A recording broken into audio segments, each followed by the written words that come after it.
शंकर जी माता सती के पिता दक्ष के यहां गए। भरी सभा में दक्ष ने अपमान कर दिया भगवान शिव का, अपमान। और जब अपमान हुआ तो भरी सभा में दक्ष ने गालियों पर गालियां दी, खूब अपमानित किया।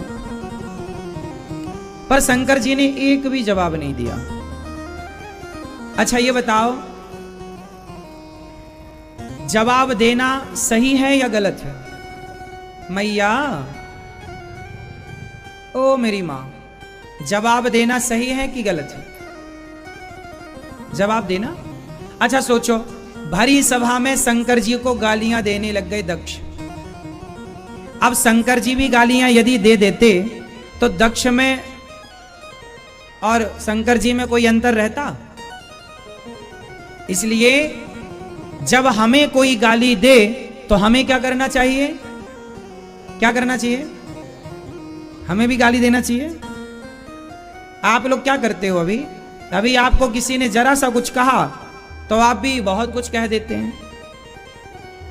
अभी सास ने एक बात कही तो बहू दो बात कह देती है।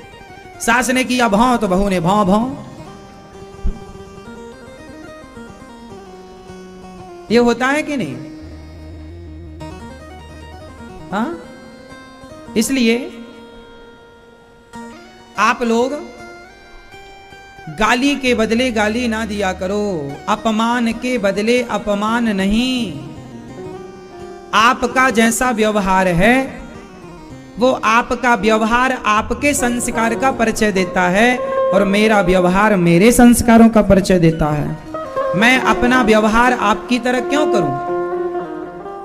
कोई मुझे गाली दे तो गाली देने वाले के वो अपने व्यवहार और उसके अपने संस्कार हैं, उसकी तरह मैं क्यों व्यवहार करूं? भाई आप मुझे गाली दीजिए, मैं आपको गाली नहीं दूंगा, क्योंकि गाली देना आपके संस्कार हो सकते हैं, मेरे नहीं। अपमान करना आपका संस्कार हो सकता है, हमारा नहीं। इसलिए कोई आपका अपमान करे, आपको कुछ कहे तो ये समझ लो कि इसके संस्कारों में कमी है। आप अपने संस्कारों को कम मत करो उसके कारण। समझ में आ रही है बात? शंकर जी का भरी सभा में अपमान हुआ और शंकर जी ने उस अपमान का उन्होंने कोई उत्तर नहीं दिया, सह गए। समाज में आपको रहना है तो मैं आपको एक सुंदर सा सिद्धांत बताऊं। व्यर्थ में आप उत्तर ना दिया करो, जवाब ना दिया करो। कोई आपको कुछ भी कहे, अच्छा कहे बुरा कहे, जहां लगे वहां तो सही उत्तर दे दो, पर सबको उत्तर देने की जरूरत नहीं। लोगों का काम है बोलना, लोगों का काम है। आप कितना भी अच्छा कर लो तो लोग बोलेंगे, और बुरा करो तो बोलना ही है।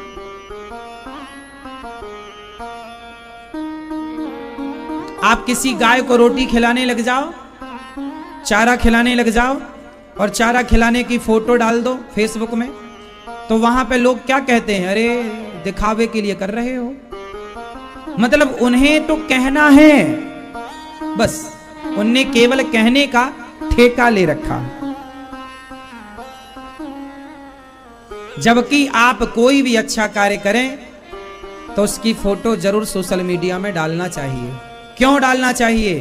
क्योंकि आपको अच्छा काम करते देख औरों को भी प्रेरणा मिलेगी कि वो भी गाय को रोटी खिलाएं, चारा खिलाएं, गरीबों की सेवा करें। यदि वो कहें कि ये तो दिखावा है तो उनसे बोलो भाई साहब आप भी ऐसा दिखावा करो, क्या बुराई है? आप भी ऐसा दिखावा करो।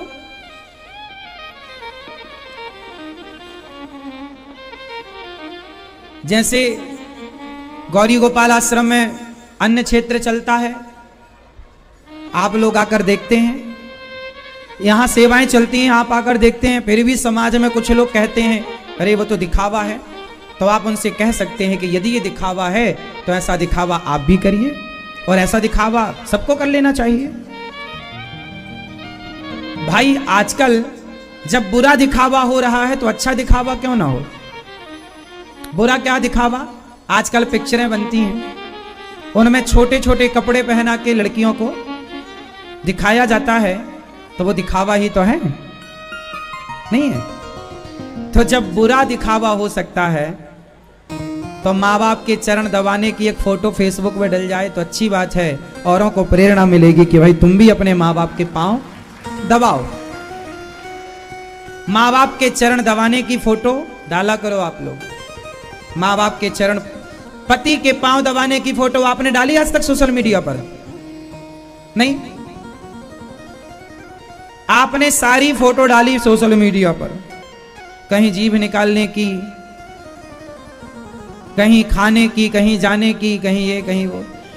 पति लेटे हैं और पति के पांव दबाने के भी एक फोटो डालना सोशल मीडिया पर, यूट्यूब पर, क्या होगा?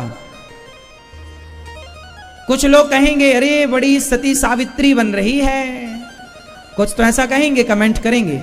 लेकिन आप लोग ना क्या करते हैं, आपको जरा किसी ने कुछ बुरा कहा तो आपको लगता नहीं नहीं ये तो गलत है ना, आप करो। आप यदि अपने पति की रोज सेवा करती हैं और फोटो भी डालती हैं तो फोटो डालना अच्छा इसलिए है क्योंकि आपको देखकर 10 लोग कुछ तो कहेंगे, कहने दो, लोगों का काम कहना है। लेकिन कोई एक ऐसी स्त्री भी होगी जो ये सोचेगी कि वो पांव दबाती है तो मैं भी पांव दबाऊं, और वो भी सीख जाएगी। एक में भी बदलाव हुआ तो भी अच्छा है कि नहीं? हम लोग डरते हैं अच्छे काम करने, अरे लोग क्या कहें, लोग इतने फुर्सत हैं कि लोग केवल कहने ही तो बैठे हैं। लोग इतने फुर्सत है ना, हाँ या ना? लोग क्या है, फुर्सत है, कोई काम नहीं है, कहेंगे कहां भागा जा रहा है। तो फुर्सत है, लोग कहेंगे, लोगों का काम ही कहना है। आप अपनी मां के पांव दबाना आज, और पांव दबाने की एक फोटो लेना, और फोटो लेके फेसबुक पर डालना। फिर आपके दोस्त कहेंगे ये क्या है, बोले हमने कथा सुनी और कथा से सीखा कि रोज मां के पांव दबाकर ही सोना चाहिए, तो हम रोज पांव दबाते हैं। और फोटो इसलिए डाल रहे हैं कि तुम भी दबाओ। गाय को चारा खिलाने की फोटो डालो, लोग पूछेंगे दिखावा, हाँ दिखावा, तुम भी खिलाते कि दिखाओ। इसी बहाने तुम 5 रुपए का चारा तो लाओगे कम से कम, इसी बहाने कुछ चारा तो खिलाओगे कम से कम। ना करने से अच्छा है कुछ करना, और इसकी फिक्र नहीं करना कि लोग क्या कहेंगे। लोग क्या कहते हैं बताओ? लोग क्या कहते हैं? लोग कहते हैं राम नाम सत्य है। लोग केवल यही तो कहते हैं। जरा मर जाओ तो लोग ही तो आएंगे ये कहने के लिए कि राम नाम सत्य है। लोग तो बैठे हैं। चलो एक बात आपको कहते हैं। एक बार क्या हुआ, एक बाप और एक बेटा, एक बाप और एक बेटा और एक गधा, 3 लोग जा रहे थे कहीं,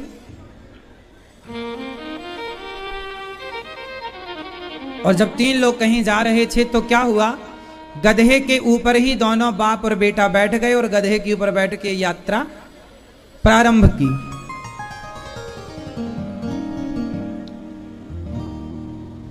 तो एक गांव से जब वो गधा लेकर चले और 2-2 एक गधे के ऊपर बैठे तो गांव वालों ने कहा वाह, एक गधे पर 2-2 सवार हैं। अरे गधा कमजोर है, एक गधे पर 2-2 गधे लदे हैं। तो उन्हें लगा कि चलो बात तो सही है भाई, हम एक जन पैदल चलते हैं। तो बाप बोला बेटा तू गधे पर बैठ, मैं पैदल चलता हूं। अब गधे के ऊपर बेटा बैठा और बाप पैदल चले तो दूसरे गांव वालों ने देखा, रो राम राम राम राम, कलयुग आ गया।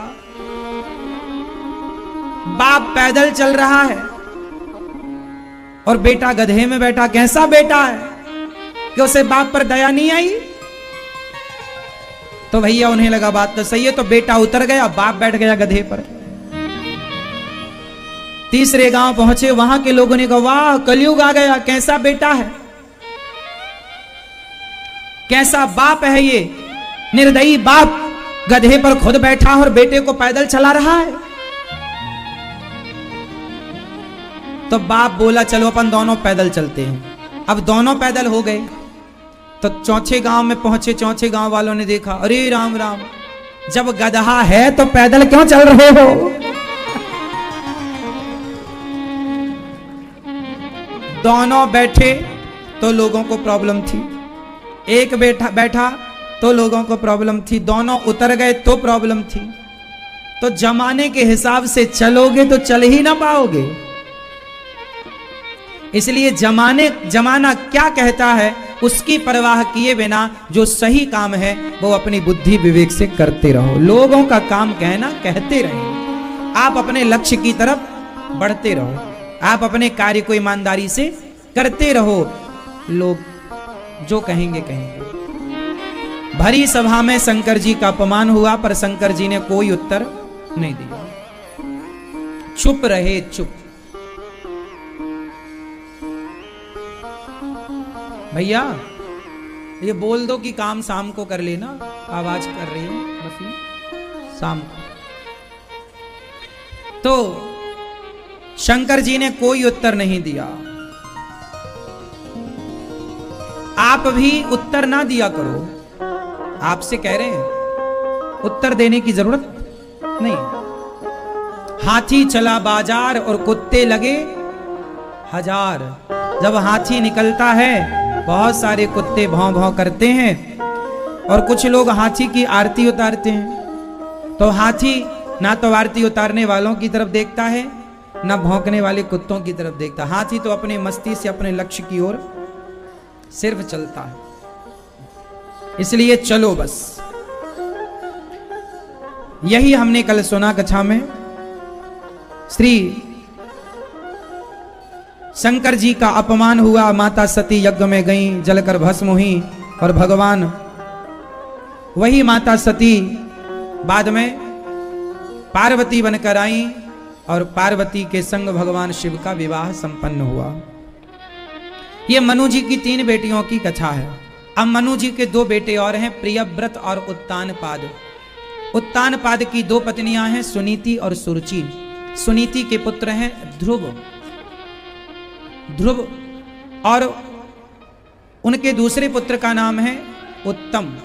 उत्तानपाद की 2 पत्नियां हैं, सुनीति और सुरुचि। आपकी कितनी पत्नियां हैं भैया? आपकी कितनी पत्नी हैं आप बताओ? कितनी पत्नी है आपकी? आपसे पूछ रहे हैं, गिन रहे हो क्या? हाँ, एक ही है। कितना टाइम का? आपकी कितनी पत्नी है?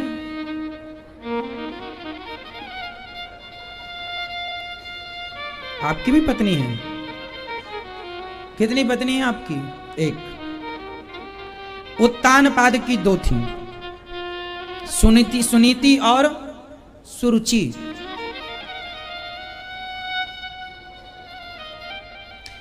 एक्चुअली हम सबकी 2 सोच होती है। तो हमारे थॉट को, हमारे विचारों को, हमारी 2 प्रकार की बुद्धि होती है। एक अच्छी सोच, एक बुरी सोच। एक अच्छी बुद्धि, एक बुरी बुद्धि। तो जो हमारी 2 सोच हैं, ये 2 सोच ही हमारी पत्नी है। हमारे 2 विचार, अच्छे विचार और बुरे विचार, ये 2 पत्नी हैं। हम सबके जीवन में अच्छे और बुरे विचार होते हैं। आप में से ऐसा कोई नहीं है जिसके अंदर अच्छे विचार ना हो और बुरे विचार ना हो। क्यों जी? आप सबके अंदर दोनों विचार आते हैं, अच्छे भी आते हैं और बुरे भी आते हैं। ये बात सही है कि गलत? हम सबके अंदर अच्छे और बुरे दोनों विचार आते हैं, और रोज आते हैं, अच्छे बुरे दोनों। लेकिन हम अमल किन विचारों पर करते हैं? उत्तानपाद की 2 पत्नी हैं, एक सुनीति, मतलब जो अच्छा विचार है वो सुनीति है, और बुरा विचार को सुरुचि, स्वयं की रुचि, स्वयं का मन, शास्त्र पुराण से यथार्थ से कोई लेना देना नहीं। तो जो सुरुचि है वो गलत विचार है और सुनीति अच्छा विचार है। लेकिन उत्तानपाद क्या हुआ कि सुनीति को घर से निकाल कर सुरुचि के संग रहने लग गए और सुरुचि को ज्यादा लाड़ करने लग गए, प्यार करने लग गए। अच्छे विचारों को निकाल दिया और बुरे विचारों के संग रहने लग गए। और याद रखना, जीवन में हानि तब होती है, नुकसान तब होता है, दुख तब आता है जब आप गलत विचारों के संग रहने लग जाते हैं, गलत विचार वाले लोगों के संग रहने लग जाते हैं, तब ज्यादा क्षति पहुंचती है। इसलिए गलत विचार वालों के संग ना रहो, गलत सोच वालों के संग ना रहो। उत्तानपाद सुरुचि के संग रहने लगे। एक दिन ध्रुव जी आए और ध्रुव जी ने आकर के अपने पिता की गोद में बैठना चाहा कि मैं पिता की गोद में बैठूंगा। और जब पिता की गोद में बैठने लगे, उत्तानपाद की गोद में ध्रुव बैठने लगे, तो बगल में खड़ी सौतेली मां ने हाथ पकड़ के नीचे गिरा दिया। हाथ पकड़कर नीचे गिरा दिया। एक बच्चे का अपमान किया सुरुचि ने। मैया, किसका अपमान किया? सुरुचि ने किसका अपमान किया? ध्रुव का, एक छोटे से बच्चे का। क्यों किया? इसलिए किया क्योंकि श्री ध्रुव जी महाराज अपने पिता की गोद में बैठना चाहते थे। और मां ने कहा, जा तपसाराध्य पुरुषम तस्यैवानुग्रहेण में गर्भेत्वं साधयात्मानम यदि इच्छसि नृपासनम। जाओ, जाकर पहले तप करो, जाओ। क्या सीख मिली आपको? पिता की गोद में बैठने चले ध्रुव जी तो उन्हें अपमान झेलना पड़ा। क्या मतलब है इसका? हम आपसे निवेदन करें कि आप अपने आप को इतना सफल बनाओ, इतना कामयाब बनाओ कि पिता की गद्दी पर भी आप ना बैठें, अपनी सिंहासन खुद अपनी मेहनत से तैयार करें। ध्रुव जी ने गलती क्या की? पिता की सिंहासन पर बैठने चले गए। और वैसे वो बच्चे थे, उनका अधिकार था, बच्चा तो पिता की गोद में ही जाकर बैठता। लेकिन फिर भी एक यहां मैसेज आपके लिए है कि हम अपने आप को इतना योग्य बनाएं। इसका मतलब यह हुआ कि पिता की संपत्ति भी हम ना लें, हम अपने आप को इतना लायक बनाएं कि हम में काबिलियत होगी तो हम पिता से ज्यादा कमा लेंगे। हम पिता के टुकड़ों पर पलने वाले बच्चे ना बने। आप पिता के टुकड़ों पर पलते हो? देखो, जब तक बाप ने पढ़ाया लिखाया तब तक तो हर संतान की मजबूरी है कि वो माँ बाप के द्वारा ही पढ़ता लिखता है, पिता ही फीस भरते हैं। लेकिन अब तुम बड़े हो गए हो, अब पिता पर बोझ ना बनो, अब पिता पर बोझ ना बनो। अब बड़े हो गए हो, छोटे थे तो माँ की गोद में भी तुमने छिछी सुसु कर दी तो उसका दोष नहीं था, पर अब बड़े हो गए हो, अब सेल्फ डिपेंड बनने का समय है, आत्मनिर्भर बनने का समय। ये कथा आपको प्रेरित कर रही है इस तरफ कि यदि पिता की सत्ता पर पहुंच गए, पिता के बल से यदि आप वहां तक गए तो क्या गए, आप अपने बल से जाओ, अपनी काबिलियत के बल से जाओ ना, किसी के बल से नहीं। एक बात और मैं यहां बताऊं बच्चों के लिए कि बच्चों का जरूरत से ज्यादा सपोर्ट मां बाप को नहीं करना चाहिए। बच्चों को अपने पांव पर खड़े होने के लिए छोड़ दो, क्योंकि वो पहले खड़े होंगे गिरेंगे, खड़े होंगे गिरेंगे। इसमें संभलने की क्षमता रहेगी खुद पर। यदि बाप खड़ा रहा हर बार तो बच्चे को लगेगा कि बाप तो है, और सहारों पर खड़े होने वाले लंगड़े होते हैं। सहारों पर खड़े होने वाले लोग लंगड़े होते हैं। अपने पांव पर खड़ा हो, सहारों पर जिए तो क्या जिए, इस जिंदगानी को सहारा दूसरों को दो, अमर कर लो कहानी को। सहारों पर चलना ना सीखो, सहारों पर चलना ना सीखो, सहारा देना सीखो। तुम किसी का सहारा बनो, तुम्हें किसी के सहारे की जरूरत ना पड़े। ये तो आपकी सफलता है। यदि आप सारी जिंदगी बाप के ही टुकड़ों पर पल रहे हैं तो आप लायक पुत्र नहीं हैं। लायक पुत्र वो नहीं होता जो बाप के टुकड़ों पर पले। आप ऐसे बेटे बन के दिखाओ कि आप अपने बाप से कह सको कि पिताजी आपकी जो संपत्ति है आप उस अपने हाथ से दान पुण्य कर दीजिए, जिसे जरूरतमंद को दीजिए। मेरे अंदर इतनी काबिलियत है कि जो आपके पास है मैं उससे ज्यादा आपके आशीर्वाद से कमा लूंगा। इतनी हिम्मत है कहने की बाप से। आजकल के कुछ बेटे तो अपने बाप को मार डालते हैं, संपत्ति हमें दो। सेवा नहीं करेंगे बाप की, संपत्ति लेंगे पूरी। ये नालायक थर्ड क्वालिटी के बेटे हैं, चाइना मॉडल।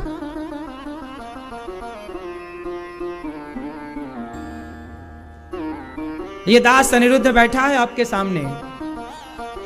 हमने अपने पिताजी से आखिरी बार पैसे मांगे थे मेला घूमने के लिए। हमारे यहां एक मेला लगता है गांव के पास शिवरात्रि के टाइम, तो मेला घूमने के लिए हमने पिताजी से मांगे थे पैसे। तो हमारे पिताजी ने 2 रुपए दिए थे मेला घूमने के लिए। उसके बाद मैंने पिताजी से कभी पैसे नहीं मांगे, कभी पैसे नहीं मांगे।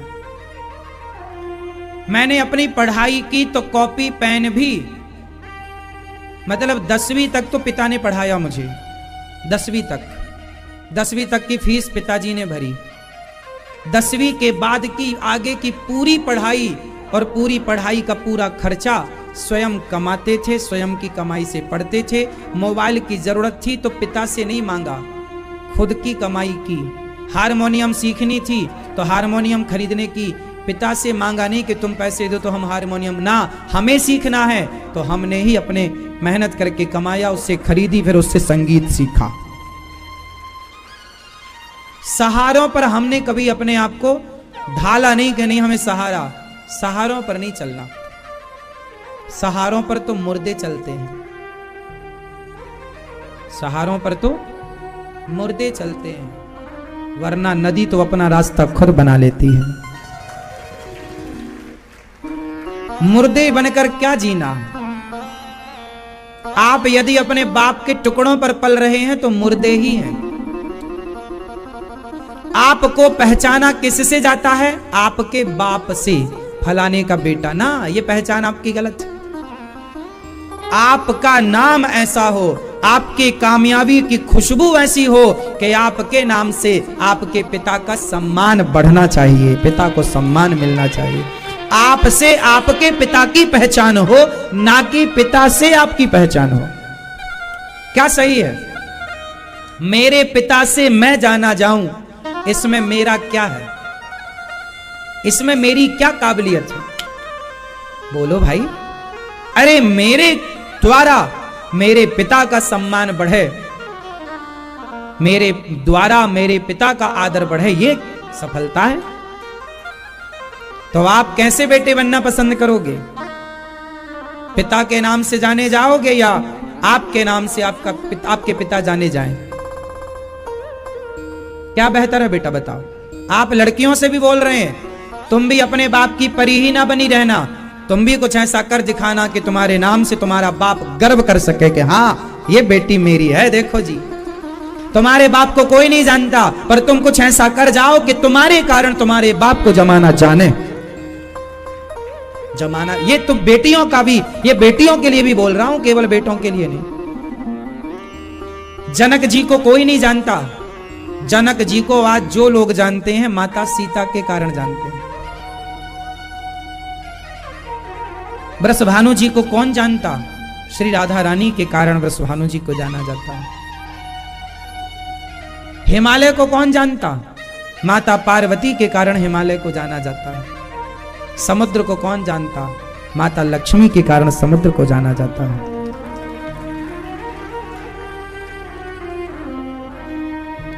इसलिए बेटियां ऐसी हों जो अपने बाप के सम्मान को बढ़ाएं, पिता के सम्मान को बढ़ाएं। बेटा ऐसा हो जो पिता के सम्मान को बढ़ाए। हाँ या ना? क्या सही है? आप अपने बाप के नाम से जानी जाओ, ये सही है, या आपके नाम से आपके पिता का परिचय हो? फिर इसके लिए क्या चाहिए? इसके लिए पढ़ना चाहिए, इसके लिए काबिलियत चाहिए, इसके लिए आत्मविश्वास चाहिए, और इसके लिए सही प्लानिंग चाहिए, सही कार्य चाहिए। ध्रुव जी महाराज चल पड़े। मां ने कहा, बेटा तेरी मां ने सत्य कहा है, सत्यम सुरुच्या भेतम भवान में यद दुर्भगाया उदरे गई। तेरी मां ने बिल्कुल सही कहा, तू अभागिन का बेटा, मैं अभागिन हूं। भाग्यशाली होती तो तुझे तेरे पिता की गोद में ना बैठा देती। जा तू तप कर। ध्रुव जी महाराज को मां ने तप के लिए प्रेरित किया, जाओ तप करो। मां वही है जो अपने बच्चों को तपस्वी बनाए, और तपस्वी का मतलब जंगल जाकर तपस्या करना ही नहीं, तपस्वी का मतलब होता है अपने लक्ष्य को पाने के लिए जो व्यक्ति तपता है, वही तपस्या। पढ़ने वाले बच्चे खूब दिन रात पढ़ते हैं, वो पढ़ना ही तो तपस्या है। काम करना, मेहनत करना, सफलता का प्रयास करना, भगवत चिंतन करते हो, यही तो तपस्या। तपस्वी बनाओ। आजकल के बच्चे कोमल हैं, सुकुमार हैं। आजकल बच्चे पहले की अपेक्षा स्ट्रांग हैं या कमजोर हैं? जोर से। आजकल के बच्चे पहले की अपेक्षा मजबूत हैं कि कमजोर हैं? जोर से। कमजोर हैं। कौन जिम्मेदार है? बच्चे कमजोर हो रहे हैं, इसका जिम्मेदार कौन है? जोर से। माता पिता। क्यों कमजोर हैं बच्चे? और माँ बाप की कहां गलती हुई? जरा प्रकाश डालता हूं, समझिए कहां गलती हो रही है आपसे, कहां आप गलती कर रहे हैं वो समझिएगा। गलती आप कर रहे हैं, बच्चे कमजोर क्यों हो रहे हैं? इसलिए कि आज शादी होने के तुरंत बाद आप लोग अलग होना चाहते हैं। पहली गलती। पति पत्नी अलग रहेंगे, हमें कोई डिस्टर्ब नहीं चाहिए किसी का। ना सास होनी चाहिए, ना ससुर होना चाहिए, ना जेठानी की किचकिच, ना देवरानी की, ना ननंद की। शादी हुई और आप अकेले, ना, ये निर्णय गलत है।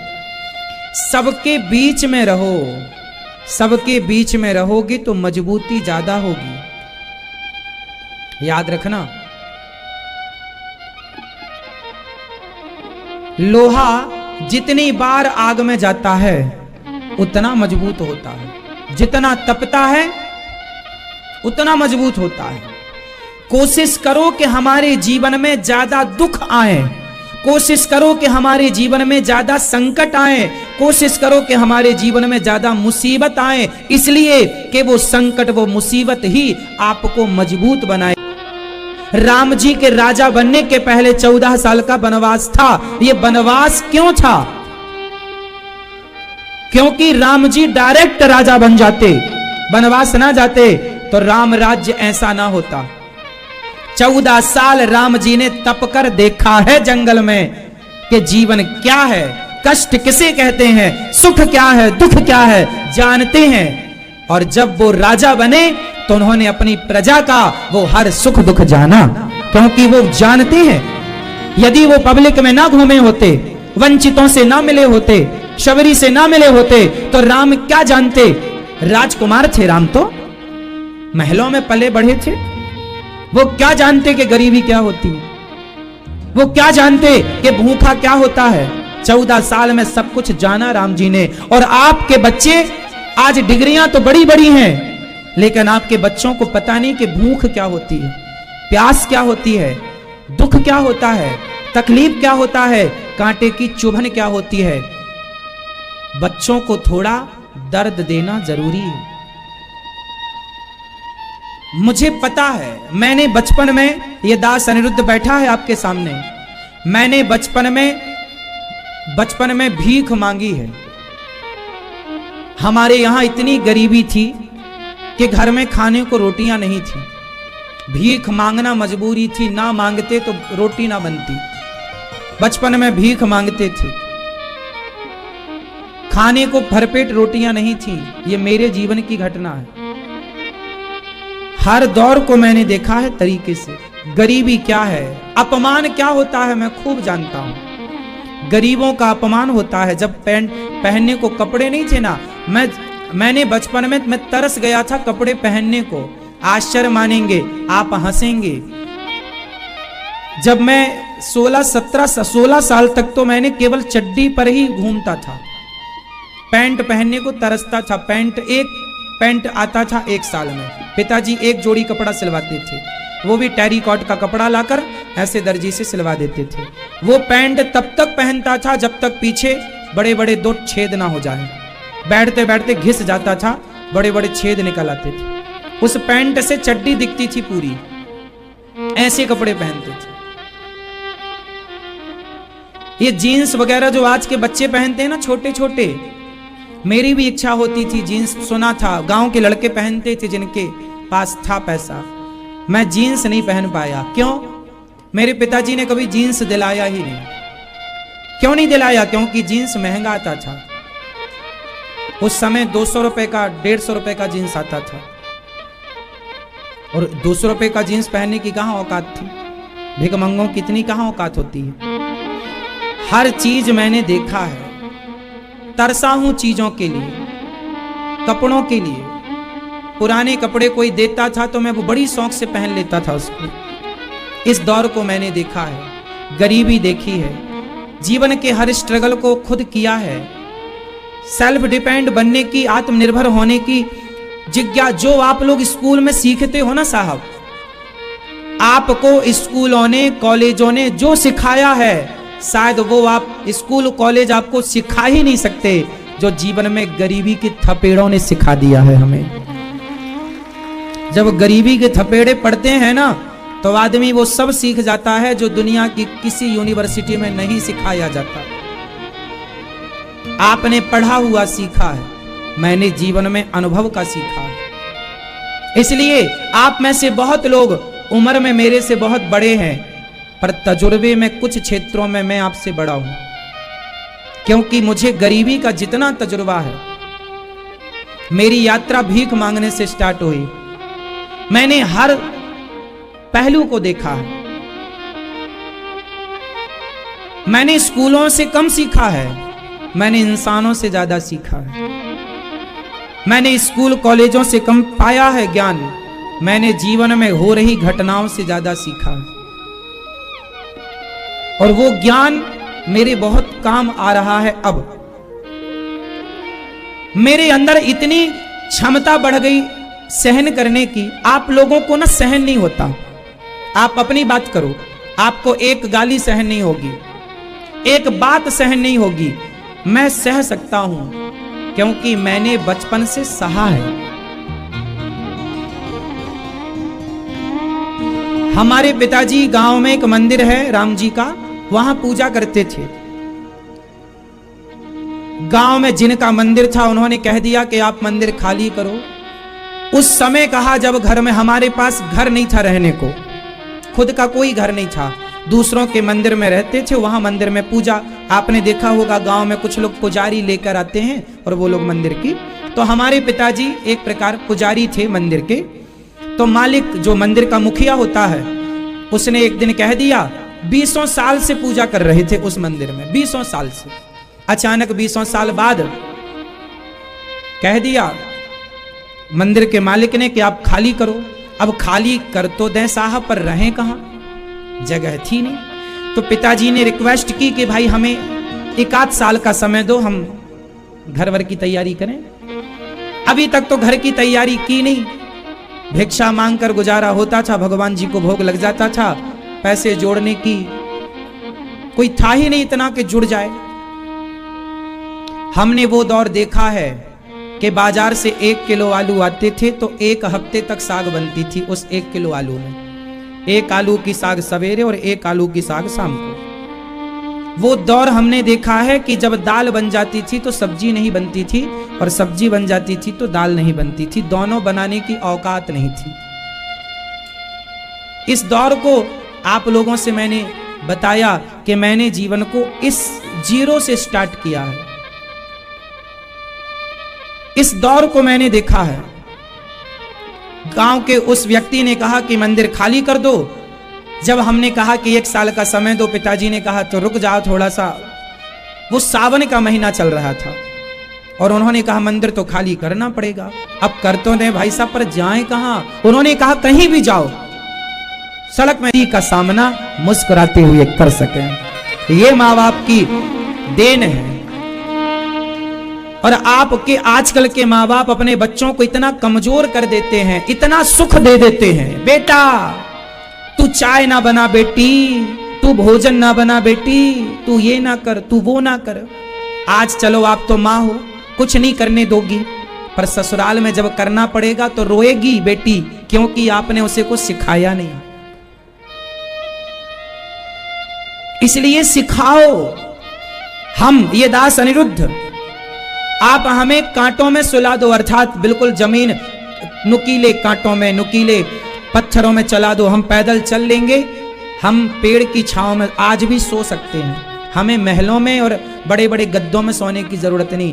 हम गैया चराने जाते थे तो खेतों की मेड़ होती है ना, मेड़, पेड़ की छांव, उसमें सोया करते थे और उसी में सोया करते थे। शरीर में माटी लगी ही रहती थी 24 घंटे। नहाते भी माटी से थे हम, बाल शैम्पू से नहीं धोया करते थे, माटी से बाल धुलते थे, माटी से मुंह धुलते थे, माटी से ही नहाते थे, माटी पे ही रहते थे। और आप लोग अपने बच्चों को इतना कमजोर बना देते हैं। आपका बेटा एसी रूम में रहता है, आपका बेटा सारी सुविधाएं हैं, चलो आज तो अच्छा है, कल को कोई संकट आया, कोई मुसीबत आई, तो क्या उस मुसीबत, उस संकट के लिए आपके बच्चे रेडी हैं? इसलिए हर सुविधा दो बच्चों को, पर मजबूत बनाओ। क्या बनाएंगे? और संस्कार देंगे कि किसी का बुरा नहीं सोचना, किसी के साथ बुरा नहीं करना। बच्चों को यह पता होना चाहिए कि गरीबी क्या है। आज गरीबी पुस्तकों में पढ़ाई जाती है, गरीबी पुस्तकों में पढ़ाई जाती है। पढ़ने से गरीबी का अनुभव हो ही नहीं सकता। गरीबी का अनुभव तो गरीबी से ही होता है।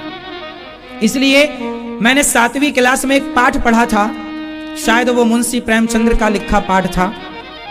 कहानी का शीर्षक था अपनी कमाई। शायद मैं सही हूं तो मुंशी प्रेमचंद्र जी के द्वारा लिखी ये कहानी थी, शायद 7वीं की पुस्तक में थी। राइटर का नाम शायद भूल भी सकता हूं, पर कहानी ज्यों की त्यों याद है। अब सुनो कहानी। एक राजा था, ये 7वीं क्लास में मैंने पढ़ा। मैंने जो पढ़ा मैंने उससे सीखा बहुत कुछ है। कम पढ़ा हूं, पर कम पढ़कर जो पढ़ा है वो मैं 6वीं क्लास में जो पढ़ा हूं आज तक मुझे याद है सब। मैंने 7वीं में जो पढ़ा है वो मुझे आज तक याद है। 8वीं में जो पढ़ा है वो मुझे याद है। 9वीं और 10वीं में जो पढ़ा है मैंने कम पढ़ा, जो पढ़ा आज तक याद है। याद है, मैंने कहानी पढ़ी थी। मेरे कक्षा की हिंदी की पुस्तक थी, उसमें 25 पाठ थे, पूरे 25 पाठ याद थे हमें। मुंह जबानी याद, कोई भी कहानी सुन लो आप, कोई भी पाठ सुन लो, तब भी याद थे, आज भी याद है। बहुत सारे जो अच्छे हैं वो तो याद ही है। 8वीं की पुस्तक में जो पाठ थे वो याद था, सब याद था। कोशिश की कि पढ़ाई ठीक से करूं, जितना पढ़ा ठीक से पढ़ा। ज्ञान तो अथाह है, सब तो जान नहीं सकते। एक राजा था, उस राजा का एक बेटा था। देखो एक बाप का क्या, पिता का धर्म क्या होता है, इस कहानी से आप जान जाएंगे। जितने पिता हैं ध्यान से सुनना, तुम्हारे काम आएगा। एक राजा था, उसका एक बेटा था। राजा बूढ़ा हो गया। राजा को लगा अब बेटा बड़ा हो गया है, बेटे को राजा बनाए। लेकिन पिता को पता था कि बेटा राजा तो बन जाएगा, पर ये राजगद्दी संभाल ना पाएगा, क्योंकि राजगद्दी संभालने के लिए इसके कंधे इतने मजबूत नहीं। तो पिता ने सोचा कि पहले राजा बनाऊं, उसके पहले इसके कंधे मजबूत कर दूं। तो क्या किया, राजा ने बेटे से कहा जाओ अपनी कमाई से 2 पैसे कमा कर लाओ। 2 पैसा, सिर्फ 2 पैसा। उस जमाने में पैसा चलता था। आज हमारे टाइम भी पंजी चलती थी, हम भी पंजी की 5 गोलियां खाया करते थे संतरे वाली। हमारे जमाने में 1 रुपए के 20 कंचे आते थे। हमारे समय पे 1 रुपए की 20 गोलियां आती थी संतरे वाली। चवन्नी की माचिस आती थी, 1 रुपए की 4 माचिस। हाँ या ना? आपके जमाने में कितने की आती थी गोली? 1 की 20 आती थी? नहीं। तो आप तो हमसे बड़े हैं, ये छोटे हैं। तो बहुत बड़े हैं आप। हमारे गांव में तो 1 रुपए की 20 गोली आती थी, वो हमें याद है। वो गोली, वो वाली टॉफी नहीं, टॉफी तो आपकी महंगी, हमारी वो गोली आती थी छोटी सी, संतरे वाली ऐसी छोटी सी। और वो बड़ी गोली भी आती थी, वो 54 की आती थी। हाँ, वो 54 की आती थी। तो एक राजा ने बेटे से कहा, जा तू 2 पैसे कमा के ला, जा, पर सुन, कमा के लाना। अब बच्चा गया, माँ 2 पैसे दे दो। पिताजी ने कहा, कमा के लाओ। कहां कमाने जाए? माँ ने चुपके से 2 पैसे निकाल के दे दिए। दूसरे दिन गया बेटा, पिताजी ये 2 पैसे लाया हूं, कमा के लो। पिताजी ने कहा, जा इसे भट्टी में डाल दे। भट्टी में डाल दिया। कहा, जाओ और कमा के लाओ। बेटा फिर गया, माँ से मांगा, माँ माँ। तो राजा ने मना कर दिया। पत्नी से बोला, तुमने दिया था ना उसे? हाँ। अब मत देना। हाँ।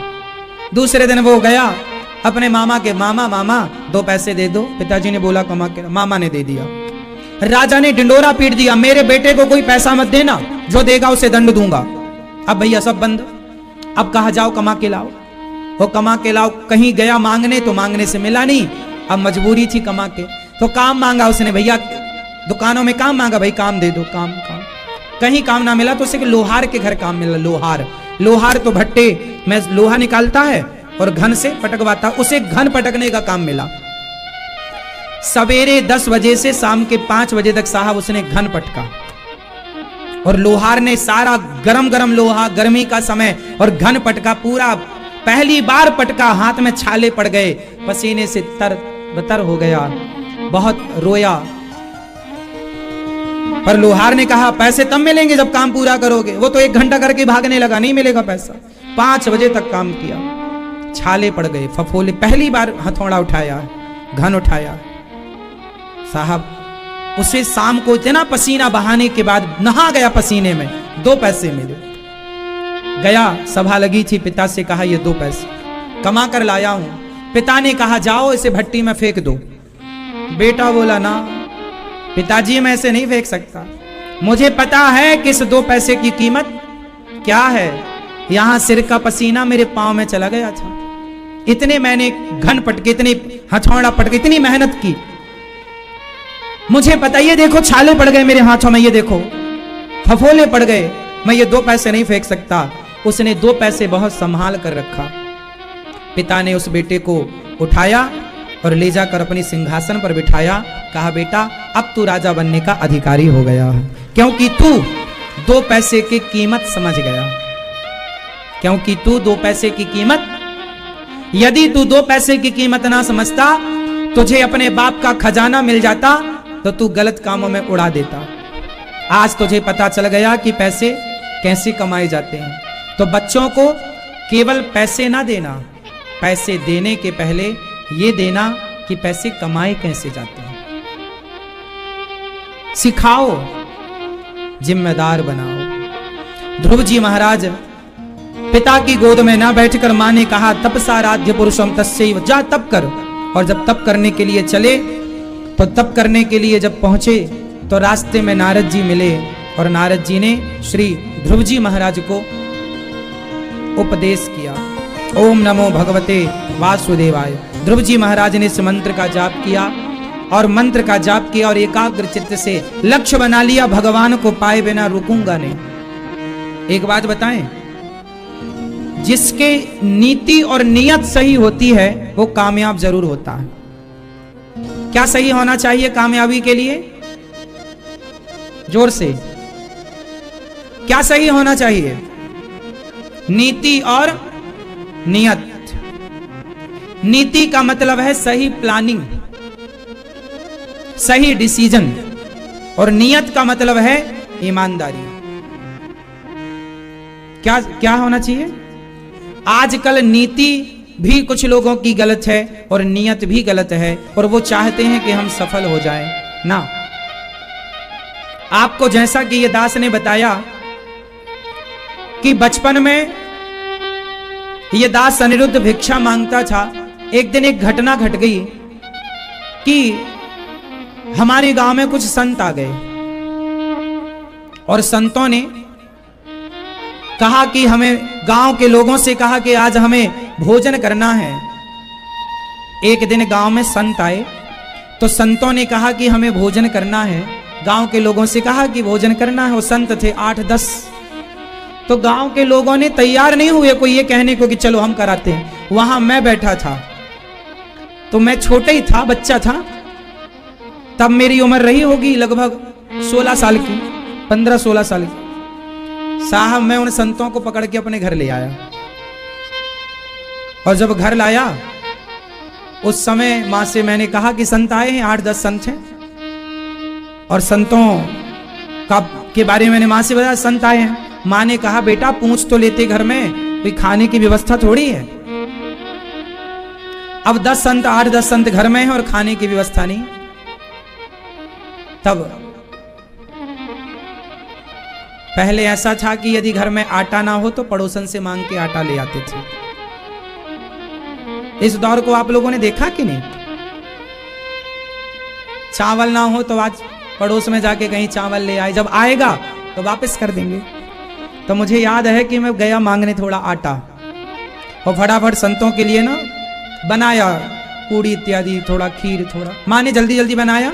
हम और हमारी माँ ने दोनों ने तैयार कराया और संतों को भोजन कराया।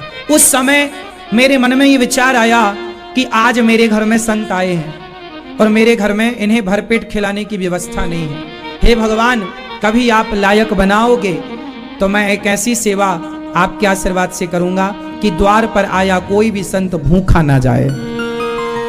देखो जरा, तो भगवान ने जिम्मेदारी दी कि नहीं? शक्ति भी दी और भगवान ने उस कार्य को पूरा भी कराया।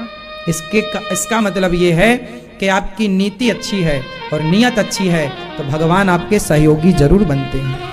यदि आपकी नीति और नियत में कोई खोट होगा तो भगवान साथ नहीं देंगे। भगवान उन्हीं का साथ देते हैं जिनका हृदय निर्मल होता। और आपने गौरी गोपाल आश्रम का प्रसाद तो खाया होगा। रसोई का प्रसाद कितने लोगों ने पाया? गौरी गोपाल जी की रसोई का पाया?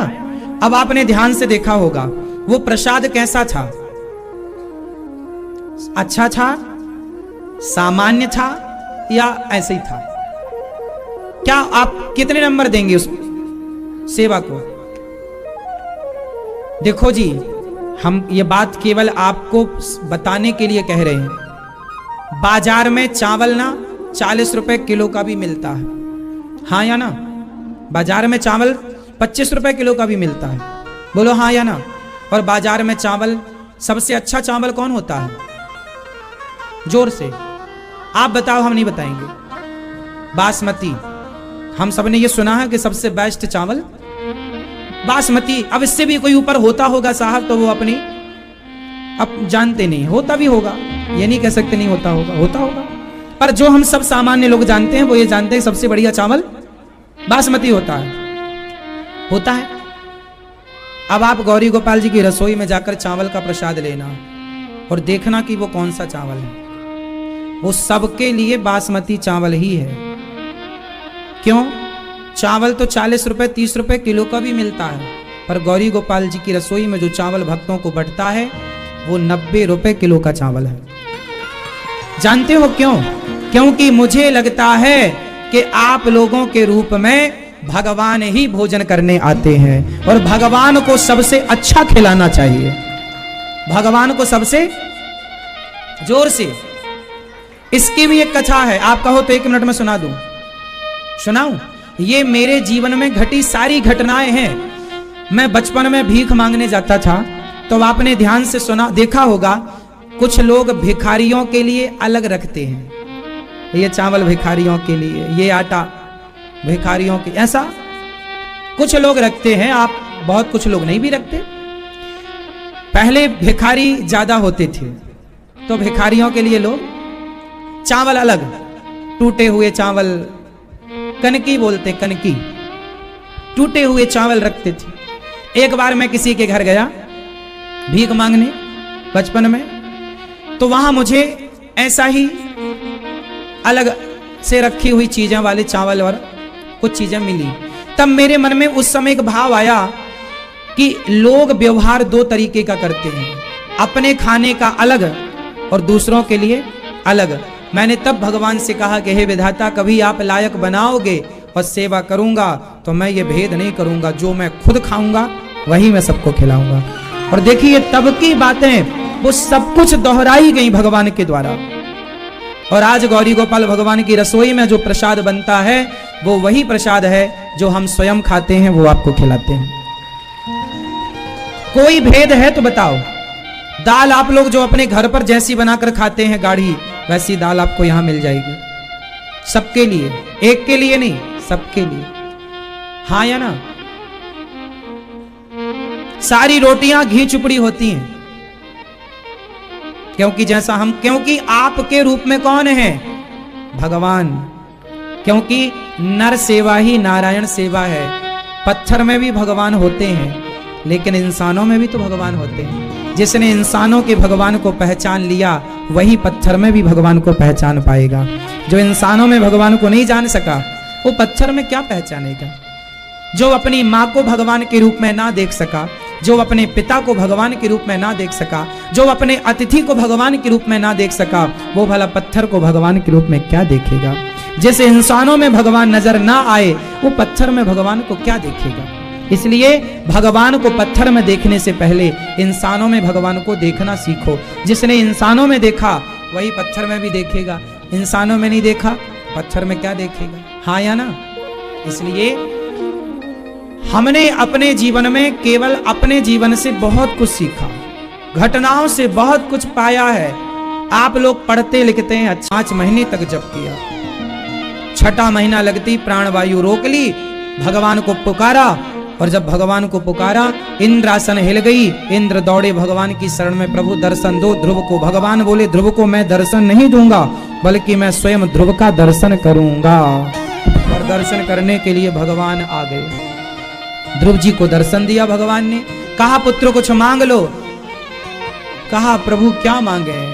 स्तुति की योऽन्तः प्रविश्य मम वाचमिमां प्रसुप्तां संजीवयत्यखिल शक्तिधरः स्वधाम्ना अन्यास्तहस्तचरणश्रवणत्वगादीन् प्राणान्नमो भगवते पुरुषाय तुभ्यम्। ध्रुव जी ने स्तुति की। भगवान ने कहा पुत्र कुछ मांगो। तुम्हारे मन में राज्य की कामना थी, जाओ मैं तुम्हें 36,000 वर्षों का राज्य देता हूं।